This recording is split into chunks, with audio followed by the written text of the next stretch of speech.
भारत समाचार, मैं हूं आपके साथ राहुल सौमित्र।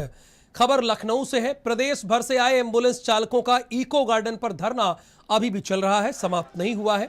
हम आपको 3 तस्वीरें दिखा रहे हैं, 3 अलग अलग शहरों की तस्वीरें हैं।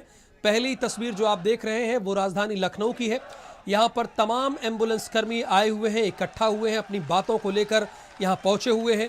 कानपुर में देखिए स्थिति क्या हो चली है। जब एम्बुलेंस नहीं मिला है तो ठेले के सहारे मरीज को ले जाया जा रहा है। वाराणसी में स्थिति क्या है वो भी आपके सामने है। 3 तस्वीरें हैं और सबसे बड़ी बात यह है कि इनकी चाबी छीन ली जा रही है, इन्हें प्रताड़ित किया जा रहा है, लेकिन इनकी बात कोई सुनने वाला नहीं है।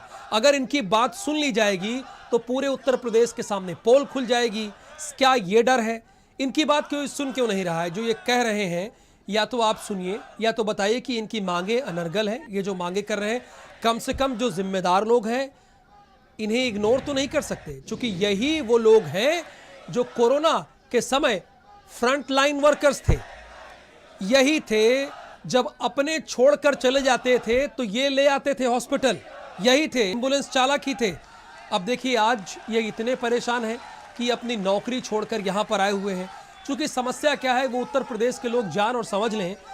इन्हें 3-3 महीने हो जाता है, इन्हें सैलरी नहीं दी जाती है। जब ये आवाज़ उठाते हैं तो इनको हटाकर दूसरे लोगों को ला दिया जाता है। एक विडंबना और है, एम्बुलेंस चालक के लिए इन्हें पैसे भी देने पड़ते हैं, यानी इस पद पर आने के लिए इन्हें पैसे भी देने पड़ते हैं। ये तमाम लोगों ने इस बात का जिक्र किया है। तो सवाल ये है कि आप इनके ऊपर कुछ भी लाद दें और इनकी बात सुने तक ना। किसी की बात भी सुनना सबसे पहली ज़रूरी बात है, लेकिन इनकी बात नहीं सुनी जा रही है। इकट्ठे हुए हैं, लामबंद है। इसमें कोई दो राय नहीं है कि मरीजों को दिक्कतें हो रही हैं। ये दुख भारत समाचार को भी है, हम सबको है कि मरीजों को दिक्कत नहीं होनी चाहिए। ये दिक्कत खत्म हो सकती है। इस दिक्कत को बड़ा कौन कर रहा है ये भी समझिए। जो बहुत ही आसान काम है उसे बढ़ा चढ़ा के कौन दिखाने की कोशिश कर रहा है, कौन इसे बड़ा बनाने की कोशिश कर रहा है। क्या जैसे आपने देखा कि तमाम जगहों पर कैबिनेट मिनिस्टर जा रहे हैं, बड़े अधिकारी जा रहे हैं, लोगों की बातें सुन रहे हैं, क्या इनकी बातें नहीं सुनी जा सकती हैं? क्या इन्हें इग्नोर करके ही काम चलाया जा सकता है? ये देखिए, ये तस्वीरें भी आपके सामने हैं। बुजुर्ग को एम्बुलेंस का ड्राइवर बना दिया गया। ये कानपुर की तस्वीरें हैं। 70 साल का ये शख्स है। एम्बुलेंस चालकों की हड़ताल के बाद इसी को ड्राइवर बना दिया। यूपी सरकार ने एम्बुलेंस के जो ड्राइवर उपलब्ध कराए हैं वो भी आप देख लीजिए। ये 70 साल का बुजुर्ग है, इसे एम्बुलेंस ड्राइवर बना दिया गया है। ये यूपी सरकार के द्वारा उपलब्ध कराए एम्बुलेंस ड्राइवर हैं। युवाओं को रोजगार कर बुजुर्गों को रोजगार दिया जा रहा है। रिटायरमेंट की उम्र में ड्राइवरी का काम। अब रिटायरमेंट की उम्र तो इनकी 10 साल पहले हो गई थी, क्योंकि 60 साल अगर आप केंद्र में हैं तो 65 साल कुछ कुछ विभागों में ये होती है, लेकिन ये 70 साल के हैं। सवाल ये है कि आप इन्हें ड्राइवर बना दिए हैं, कब तक इनसे आप काम लेंगे और क्या ये काम अपना बखूबी कर पाएंगे, ये भी एक सवाल है। मरीजों को अस्पताल पहुंचाने के लिए ड्राइवर कैसे उपलब्ध कराए गए हैं सरकार की तरफ से, वो भी आप देखिए। हम किसी का विरोध नहीं करते कि ये बुजुर्ग हैं, ये कार्य नहीं कर सकते, लेकिन क्या ये लंबे समय तक कार्य कर पाएंगे, क्या ये कर सकते हैं, ये समझना होगा। इन सारी बातों को ध्यान देना होगा, तभी काम होगा।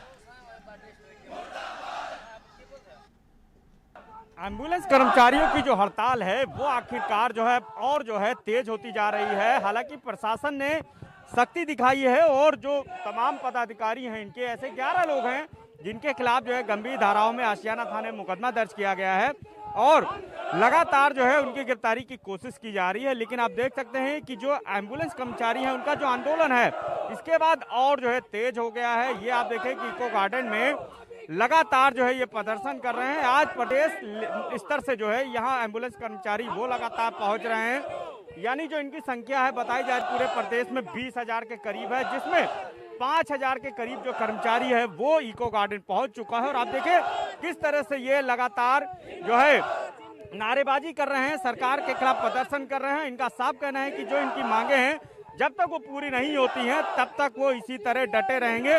जाहिर सी बात है कि इसका जो असर है वो एम्बुलेंस संचालन पे पड़ रहा है और इसका सीधा जो खामियाजा है वो मरीजों को भी उठाना पड़ रहा है, तमाम जनता को उठाना पड़ रहा है।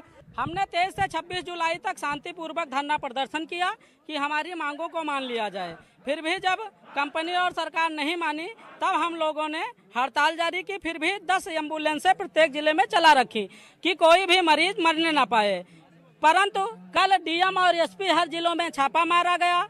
इस वजह से हमारे कई कर्मचारियों को गिरफ्तार किया गया, जिसके बाद हम लोगों ने डीएम और एसपी ने जबरदस्ती चाबियां छिनवा ली हैं। सारी गाड़ियां पुलिस लाइन में खड़ी करा ली गई हैं। कोरोना मरीजों को उठाते उठाते शहीद हो गए हैं। जब तक उनके परिवार को न्याय नहीं मिलेगा तब तक हम लोग आंदोलन पर बैठे रहेंगे। जब कोई बाहर घर से बाहर नहीं निकलता था तब हम लोग जो है मेहनत करते थे। आज हम गुंडा हो गए, आज हमको गुंडा बताया जा रहा है। धरना हम लोगों का चालू है। हर जिले में 75 जिले में डीएम सीएमओ द्वारा चाबियां ले ली गई। कई जिलों में ऐसा हुआ कि डीएम सीएमओ चाबी लेने से मना कर दिए। वाराणसी डिस्ट्रिक्ट में अभी तक चाबी नहीं ली गई है। 20,000 कर्मचारी, अगर हमारे पदाधिकारियों पे जेल होती है, मुकदमा वापस नहीं लिया जाता है, तो हम 20,000 कर्मचारी जेल साथ जाने के लिए तैयार हैं। आर पार की लड़ाई के पूरी तरह से मूड में हैं जो एम्बुलेंस कर्मचारी हैं, जो एसोसिएशन है। कैमरा पर्सन जितेंद्र साथ अनुपम, भारत समाचार, लखनऊ। वाराणसी में एम्बुलेंस चालकों की हड़ताल